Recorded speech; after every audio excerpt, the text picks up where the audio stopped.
আল্লাহ বলেছেন ফাইন্না মাল উসরি ইউসরা, কষ্টের পরেই আছে সুখ। কষ্টের পরেই আছে সুখ। আমাদের জীবনে সুখ বেশি, কষ্ট কম। কয়দিন না খেয়েছিলাম, কয়দিন বিপদে পড়ছি, কয়দিন ডাকাইতে ধরছে, এক মাসের মধ্যে অসুস্থ থাকি কয়দিন আর সুস্থ থাকি কয়দিন, এটা হিসাব করে না। অসুস্থ যে ছিল খালি এটা খেয়াল রাখে, আছে না নাই?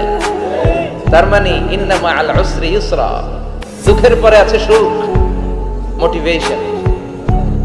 প্রাণটা আবার উদ্বেলিত হয়ে ওঠে, তাই তো আসলে তো দুঃখের পরে সুখ। এজন্য কষ্ট যখন পাবেন, অসুস্থ যখন হবেন, ওইখানেও আনন্দ করবেন, কারণ সামনে আরাম আসতেছে। সুবহানাল্লাহ পড়েন।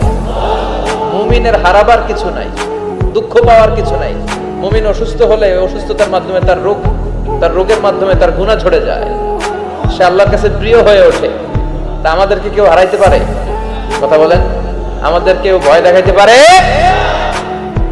মোটিভেশনাল সূরা, সূরাতুল ইনশিরাহ আর সূরাতুদ দুহা, এখানে অনেক হিউজ মোটিভেশন আছে।